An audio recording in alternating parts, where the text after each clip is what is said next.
As conflict exists within the Empire, a group of discontents have arisen, and the Emperor gathers his forces to deal with the matter. And though his personal bodyguards aren't always the most loyal individuals, the rebels are unable to obtain their services to overthrow the establishment. Instead, they will have to rely on their skills, resources, and determination. Guess the Praetorian Guard will only betray the Emperor when their personal interests conflict with their boss.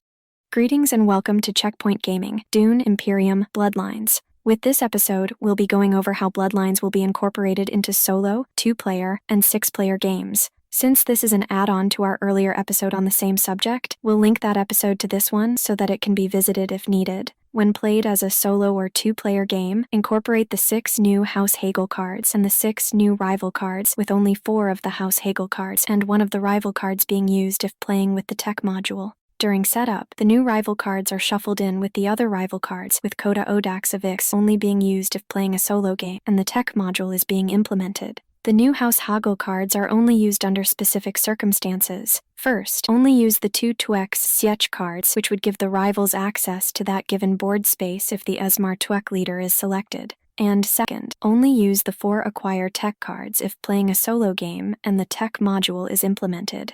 But if playing with the Rise of Ix expansion, the Acquire Tech cards aren't used. Regarding the Sardaukar commanders, they can't be obtained by a rival until it obtains its Swordmaster. Once obtaining it, the rival will be guided by the Streamlined Rivals game variant if the 2-player version is being played, thus seeing the rival sending one of their agents to a board space that has a Sardaukar commander and removing it from the game. But if the Streamlined Rivals version isn't implemented, then when a rival that possesses at least 2 Solari sends one of their agents to a board space that has a Sardaukar commander, it will spend said Solari to acquire the Sardaukar commander. And when deploying troops to a given conflict, the rival will always deploy a Sardaukar commander before deploying regular troops. Rivals will also never obtain Sardaukar commander skills. Instead, each Sardaukar commander that is deployed in a conflict will possess 4 strength. And when the conflict comes to an end, all Sardaukar commanders the rival controls and has deployed are removed from the game. When a rival places one of their spies into deep cover, it will place the spy on a faction observation post for the first available faction listed on its priority list, ignoring any opposing spies.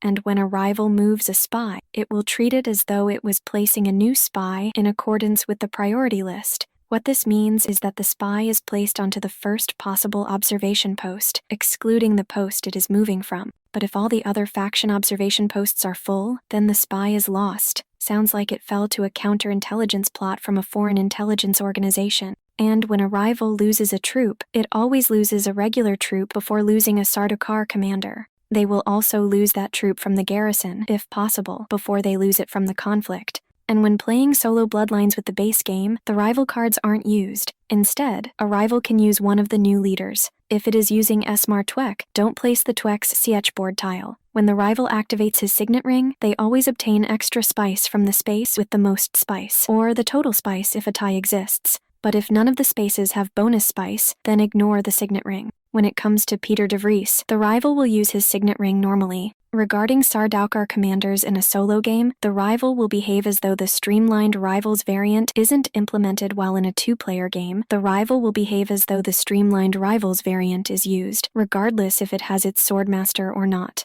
If the tech module is being used in a solo game, then a rival will only be able to acquire tech tiles that are marked with a small House Hagal icon, which is in the lower right-hand corner of the card. But if playing a 2-player game, the rival will ignore the tech tiles altogether. If none of the face-up tech tiles possess this mark, then trash the tile from the largest stack and reveal a new one. But if multiple stacks are tied as being the largest stack, then trash the tile from the topmost stack. A rival also ignores the tech tiles until it obtains its Swordmaster. But once doing so, it will begin to hoard spice so that it can obtain tech tiles and not spend 7 spice for a victory point unless the current conflict card is a conflict 3. When the Acquire Tech House Hagal card is revealed during a rival's agent turn, it will acquire the most expensive tech tile it can obtain at a discount of 1 spice. But in the case of a tie, they will go with the tech tile found in the topmost stack found on the Ixian embassy board. With Coda Odax of Ix, she can also acquire tech in the same way by using her signet ring.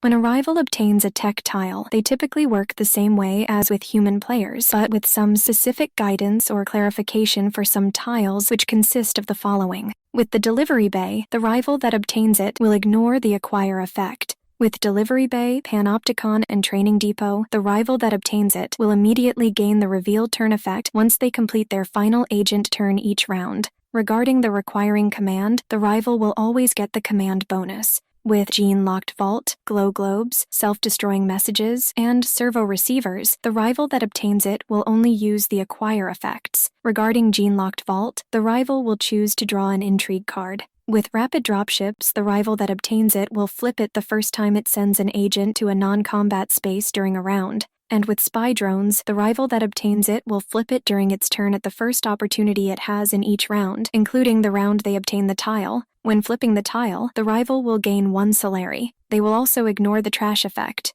If the solo game incorporates the Rise of Ix, then the appropriate Rise of Ix House Hagal cards are used to determine when a rival obtains a tech tile. And the rival ignoring the tech tiles rule is still in play if they don't have their given Swordmaster. In a 6-player game, during setup, 5 Sardaukar commanders are placed onto the main board, 1 on each of the following spaces: Assembly Hall, Deliver Supplies, Gather Support, High Council, and Military Support. With the 6th Sardaukar commander, it is placed on the Sardaukar space found on the Emperor's board, which makes sense since they're essentially the Emperor's personal guards, while the 7th Sardaukar commander goes into the box. Regarding the Sardaukar commander skills, remove the 2 Fierce tiles. And since she has an unusual interaction with sandworms, Leet Kinds isn't recommended for a 6-player game. Beyond that, allies can be selected in any combination from the new and existing leaders. With Muad'Dib's recommended allies, they are Chani, Duncan Idaho, and Esmar Tuek. And with Shaddam Corrino IV's recommended allies, they are Count Hasamir Fenring, Gaius Helen Mohiam, and Peter de Vries. When it comes to Steersman Yurkun and Koda Odax of Ix, they can be chosen for either side. When it comes to Sardaukar commanders, Muad'Dib's team is unable to acquire or recruit them, seeing a member of his team spending 2 spice to draw an Intrigue card, followed by removing the associated Sardaukar commander from the game when they send one of their agents to a board space that possesses a Sardaukar commander. They also don't gain anything from trashing Sardaukar standard. When Shaddam obtains a Sardaukar commander, it's recruited from his activated ally, with this ally choosing which Sardaukar commander skill is given to Shaddam from their supply with the Sardaukar commander now belonging to that ally from that point onward. And when returning it to their supply, said ally will pay a recruit cost of 1 on their turn, while Shaddam will not pay to recruit it. It must be good to be king. It's worth noting that a team's commander can only obtain the alliance token from their own board, which is the only way they can complete the Earn Any Alliance contract. With the tech module, since a commander can't take and place any conflict cards into their supply, they have no battle icons from the Ornithopter fleet for this given tech tile to affect.